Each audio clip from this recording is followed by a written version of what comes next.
Our next speaker is quite brilliant. I've been listening to her and reading up about her. I feel like I know her personally, but I don't. When I asked her how to say her name, she said, think about it as a pile of money. Payal Arora. She's a professor at Erasmus University in Rotterdam.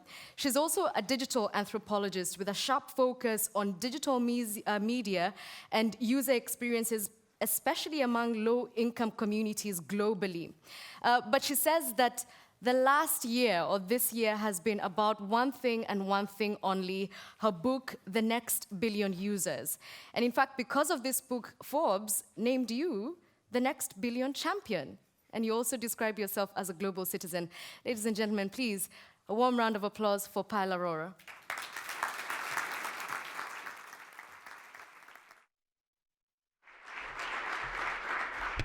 Thank you, Edith, for this kind introduction, and thank you to the organizers and funders. I always feel like, now I'm very small, right? But I'm glad this is not a Dutch stage, because then I would be, well, anyway. But now I feel like I need to really entertain you. So once in a while, I'll break out into a Bollywood dance, right? So just to keep you attended. So, all right. So thank you for being here. It's a wonderful crowd and great backgrounds, and I hope we can have a conversation after this. So indeed, I came out with the book, The Next Billion Users, in March 2019. And it has been an interesting experience because I wasn't intending it to be specifically for the tech companies. I was actually happy if they would read it, but let's say I was a little pessimistic. I didn't have the kind of optimism which is in the room, right? And indeed, actually, something else happened. I've been speaking, I've given about 40 talks since then. It's almost all to tech companies, telecom companies, and very little academia at all, actually. So it is interesting to be invited into the little worlds that people are trying to get so desperately into for them to hear them. Now, of course, it's not because their hearts have just opened up. They see it as a market opportunity, right? The next billion users is next billions of money, which is associated very closely to my name. So let's see what this actually also implies to media development practitioners. Because after all, there's a lot of disruptions, right? So the next billion users really emerged based on the fact that I'm a digital anthropologist. So I have studied these populations for over a decade. I've gone to low-income communities, and really the idea was to understand how low-income populations, particularly young people, use and perceive digital media, and how do they inscribe it into their everyday lives. And so I've started in the slums of India, and then I moved to favelas in Brazil, townships in South Africa. And so across board, the idea was when they are coming from extraordinarily different conditions and contexts, can we really assume that their behaviors and their needs and desires are fundamentally different from us, right? And that has been the sort of a trope of hyper-exoticizing these users, because surely we don't know anything about them, because they must be so different from us. And I will give you the punchline of the book, they're not, right? They're essentially very much like you and I. Now, before I go into in what ways and how to relate, there have been a number of disruptions. When the theme of this symposium is about new actors, new challengers, and it fundamentally comes down to disruptions. And what are the kind of disruptions are we talking about? Is first and foremost just social disruptions of demographics, right? Just in terms of sheer number, we're talking about a massive number, about 85% of this population who's fast coming online are young people outside the West. About 34% of them are young. And in certain regions, like for example in Namibia, there's like 50% of them are young, right? A number of parts of Africa are much younger. So we're definitely looking at that surge, and they are absolutely enthusiastic about social media, right? Which is very contrary to my typical experiences in Europe, where if you talk to students, they're all about it's killing us, or how to detox. It's a very different sort of pessimism bias of how we look at social media today, right? In Europe, and even increasingly in the US.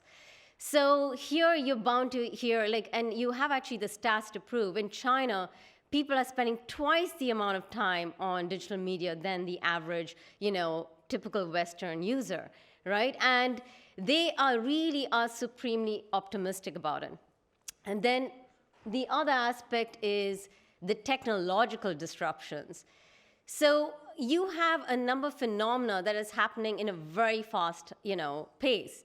So the reason why this next billion users have come fast online is because of a lot of innovations. So for example, just one innovation from India is the Jio, right? Which is the telecom, initiative by the billionaire Ambani from Reliance. And now remember, before Jio, a couple of years ago, data was extraordinarily expensive, including in India, in spite of very diverse payment plans and cheap mobile phones. Data still was expensive. Jio fundamentally disrupted that. One is they turned the telecom industry on its head. They basically gave voice calls for free, which is really the bread and butter for telecom for decades, right? And then basically we're looking at 20 cents per GB versus say something like 6-7 euros out here to $15 in the US. So I was consulting for the KPMG, the media report for this year, and it is interesting to see the stats that they came up with, which is basically that the digital video consumption was the highest amongst the lowest socioeconomic group in India. The lowest. Now, please keep in mind that it's still a luxury good for this population, because even though it's extraordinarily cheap, it is still a significant part of their scarce income. So they are paying more in terms of percentage of their income than what you and I are paying for our data plans. So that is well worth keeping in mind, is how much they are so in favor of digital media and all the hopes and dreams that they're laying on it, right? We see the rise of TikTok, we see the rise of many new actors, but also a different kind of ecosystem. So while we're talking about breaking up the ecosystem, like in the US, a lot of politicians are running on that, right? And we are talking about monopolies, these sort of tech oligarchs in Europe and the US, and how to handle that. That's like a small fry compared to what's happening in China and India and where they want to go. And that's an important thing to remember, because we're talking about Alibaba is basically Amazon, Google, and Facebook plus rolled into one.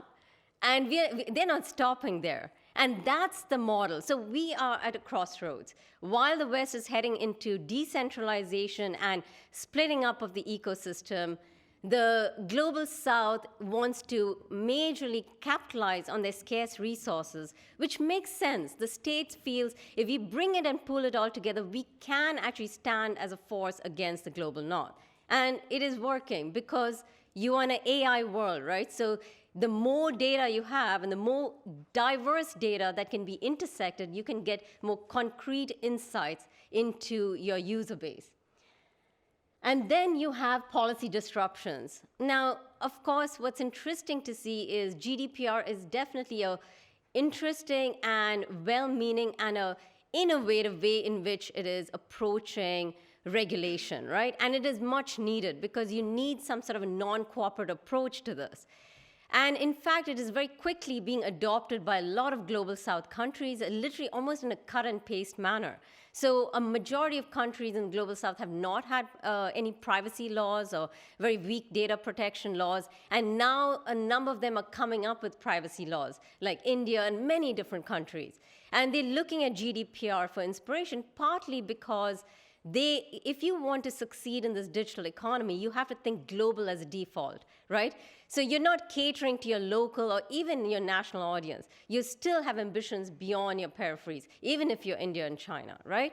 But we continue to have one of the most formidable challenges is how do you regulate this internet in terms of really kind of containing it, right? And governments, particularly in the global South, are used to a very paternalistic approach. They're used to being in control, right? They still have this sort of development mindset. We are a welfare state, and we need to keep an eye, we need to know what's going on. So we have noticed that there has been a number of sort of disruptions in terms of the shutting down of the internet. For example, India shut down the internet last year 134 times.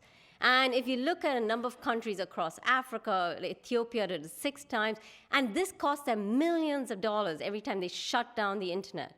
Kashmir itself experienced it, like, I think 50% of the shutdowns, right? Because they are taking these drastic measures as a way of handling it. So the way I'm going to approach this, just to go through, tease out these 3 dimensions, and then we can have a conversation, is, look, what we're talking about is we are in a global trust economy. And in order to understand a grapple around it, we need to understand that along these 3 lines of content, creators, and curators. For example, content. Now, I remember recently I was giving a talk in Berlin, and I got a number of questions saying, so what do you think about Facebook destroying democracy? And I'm like, really? Do you really have such a low opinion about democracy? Because surely we are not in such a deterministic era, right? Fake news doesn't kill democracy. Facebook doesn't kill democracy, because what implicitly that means is that you believe that people are making judgments and decisions based on facts or based on certain kind of information that is very pragmatic, it's very rational. Decision making doesn't take place that way. Also, people are not inherently truth seekers, right? They are more in terms of they head towards a confirmation bias. It is much more affective, right? And most importantly, it's not like we have not been primed with a lot of fake stories for decades, right? A lot of these states are propaganda machines. We're talking about less than 5% of the world's countries experience a liberal democracy. So a number of these users are very much embedded in countries where propaganda is a day-to-day phenomena, right?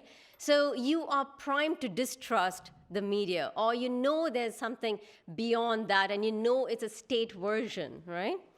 So if you go into the history of it, there was this moon hoax, where in the 1800s, New York Sun came out with, there are now inhabitants on the moon. And that went viral in those days. Like, these magazines were selling like hotcakes. And it's very much like the tabloid culture today, right?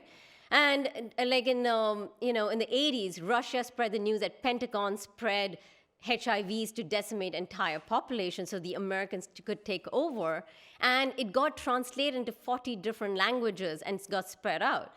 And in 2006, the Belgian one of the Belgian news outlets spread the news that the Belgian parliament had decided to abdicate their responsibility and leave Belgium.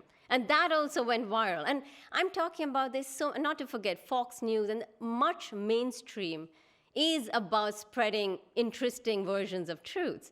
So why then is there such panic about fake news? And here's why. It's not because that this information is going to disrupt society or kill democracy. It's because the usual actors, which is the state and the market, don't know how to handle the fact that there are new actors coming to the fray who they cannot control and who are influencing the agendas. And they have a variety of agendas, from the good, bad, and the ugly. And they're not part of the mainstream institutional setup. And that's the big panic, right? So what we're really talking about is that people, the way they comprehend news is that when they encounter an information of fact, right, they may even know that it's not true, but they believe it's speaking to a bigger truth. Because often when you see, the vigilanteism, which happened based on the rumors and WhatsApp, whether it's Sri Lanka or Myanmar or all these different countries in India, and people are sending out warning signals, don't believe whatever you see on WhatsApp. Now, trust me, you have hundreds of thousands of WhatsApp groups with a lot of crappy information out there. Or like people are making jokes, or people are inventing stuff. Why do certain pieces of news go viral and leads to violence? It's because it's tapping to a bigger, sort of fractures in society where people want to use that as a fuel to sort of, create these sort of polarizations, which has been aided by the mainstream, right? So we should not let them go, scot-free. So also that when we talk about this whole aspect of hyper-surveillance, that we are living in this information glut, that is a very limited perspective, and it is definitely not accounting for this next billion users who have been, for the most part, invisible publics. The market has neglected them because they've been too high risk, right, and not market worthy. State has neglected them because often they are not voting, but also more importantly, they don't give them services because they live in informal settlements, often illegal, so they technically don't exist. And so these invisible publics often have very little information. Satellite imagery of, Google's, like on Google Maps of favelas are practically nothing. You see very little of what's actually happening. We know very little about these publics. So in fact, if anything, we have a deficit of information. We need much more, because when we're talking about the integrity and the quality of data, what we need to understand that more data can actually be a good thing because it could be more accurate. What can be even more dangerous is to target based on inaccuracies and scarcity of information of entire publics, because then you start to fictionalize them and start to come up and reproduce narratives that you're familiar with, right? So, and another part is about what there's a distrust based on the fact that narratives keep getting reproduced. For example, The Economist, right? About at last, this new scramble for Africa. And who knows, Africans could also benefit from that, right? Really tapping into this whole neo-colonial discourse of let's carve out this African nation. After all, it's ours for the taking, and we have a competitiveness out here, right? So the market, so India and China can carve it out. It's China's second continent, which is often referred to. So this kind of narrative like evokes a sort of distrust because it sounds very familiar from a very long legacy of a power asymmetry. Then you have selective empathy. You have farmer strikes in India, for example. Millions went to the street, but barely got covered.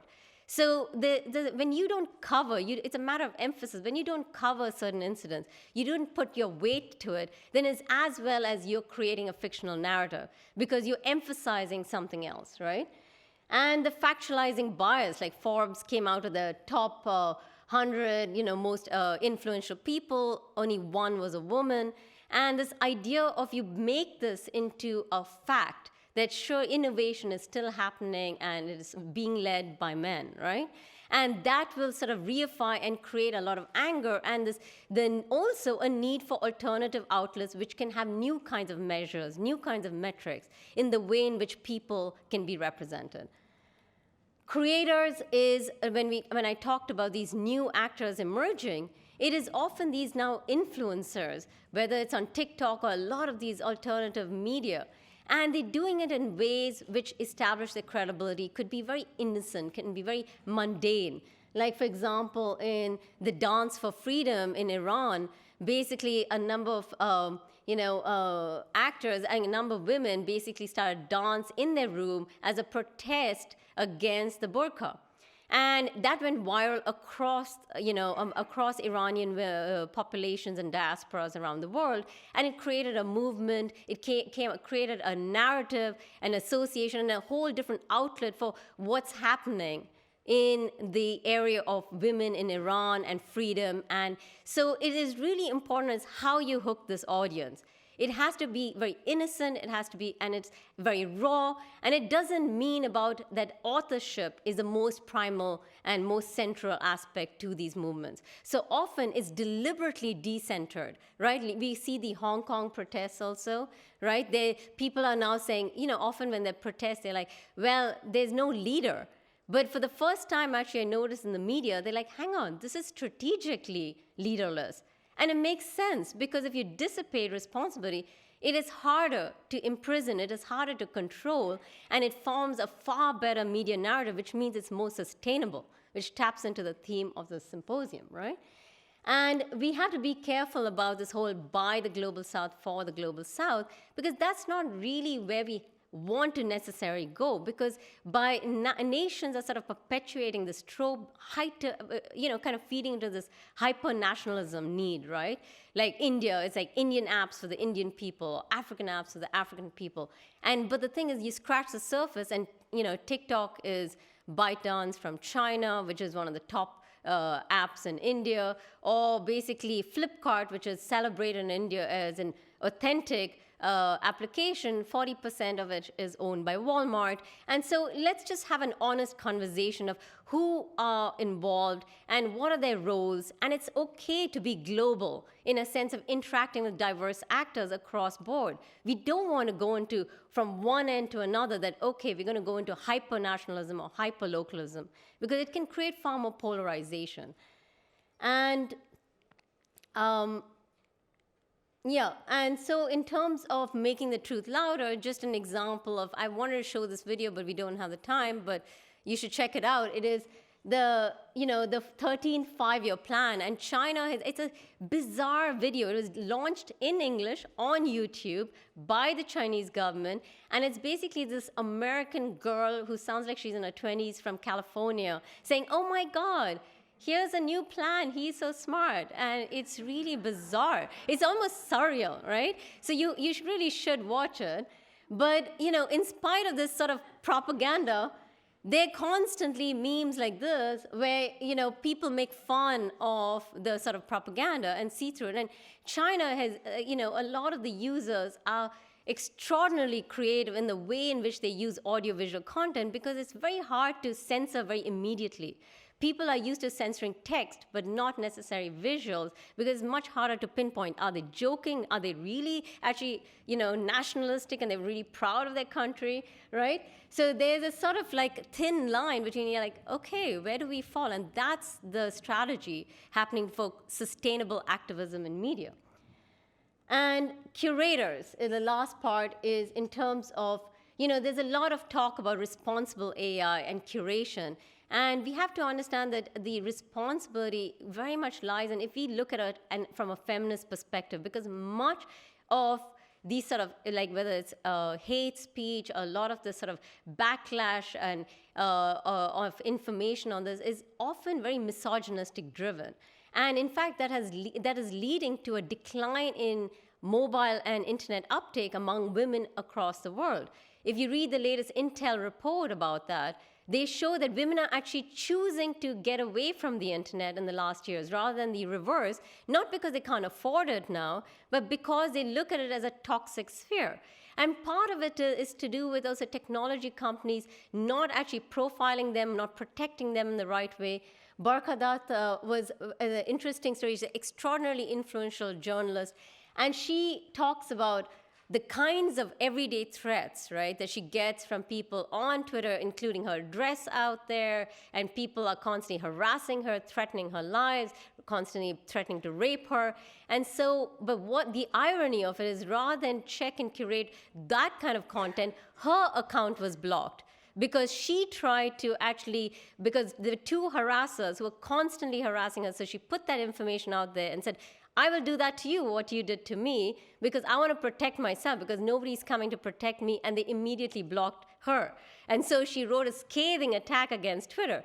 So, clearly we need to come up with a better strategy. And I think a thumb rule is if you can protect the women on the internet and a lot of the marginalized populations on the internet, you are protecting all, right? Because it does start from an inclusive template.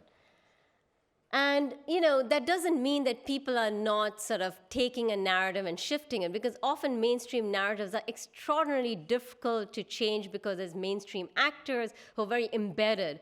And so new media activists and, writers have using these kinds of memes, whether it's tapping into, my favorite position, prime minister, like, Indian women are saying enough is enough. We're not second-class citizens. We're not like housewives, and we're not like women who need to serve our husbands. And because you keep hearing these narratives, and you have these sort of visuals, right, that go viral. I really want to settle down. And the same kind of the glass of wine, just sort of pushing back on the kind of typical gendering messages or stereotypes that they have to encounter on an everyday level. So while we know today there's a significant limit to predictive analytics because, before, even though many institutions use it as a sort of an insight on the public, we have to understand how dangerous that is because it's an insight on a very tiny sliver of the public. A lot of them are not represented through the kind of data mining, right? A lot of which is because, like, for example, Wikipedia, brilliant initiative as is, but still is dominantly white male middle class from the West. Not a representation of the kind of information out there, the information curation and content creation, right? Twitter, likewise, YouTube, who are the reviewers? So if you sort of like scratch the surface, you're like, well, it's not necessarily very representative. So let's not use it as something sacrosanct in the way in which we approach. We have to give credence to fieldwork, our life experiences, our experiences on the ground, which really give weight to the way in which we approach this problem. Which leaves me with the last note is, what are we really sustaining in sustainable media? Because we have to be very careful of that language because really it sort of echoes of let's stay with the status quo, right? And so can we actually sustain something in an era of instability? And should we actually maybe celebrate instability? Because obviously with revolution comes a lot of disruption beforehand. And so I leave you with that thought and thank you for your time.